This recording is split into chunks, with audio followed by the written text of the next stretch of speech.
Did you know that TikTok has video templates that you can use to create fun slideshows of photos? I'm Jessica from techboomers.com, and in this video, I'll show you how to use templates on TikTok. Now let's get started. To create a TikTok using a template, open the TikTok app and tap the plus sign in the bottom menu. Now select Templates. There are several template styles to choose from. Swipe sideways to check out a sample of each template and see which one you like best. Each template will be labeled with its name and how many images you can add to it.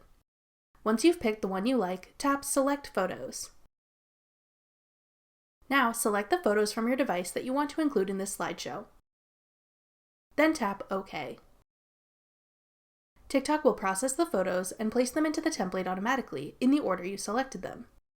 Once that's done, you can add filters, text, voiceover, and other effects as you would with any other TikTok. When you're done editing, you can go ahead and post your finished TikTok. These templates make it super easy to quickly create awesome polished videos with just a few clicks. That does it for our guide to using TikTok templates. Thanks for watching. If you found this video helpful, we'd love it if you'd hit the thumbs up button below and subscribe to our channel. We put out great new tech tutorials like this one every week.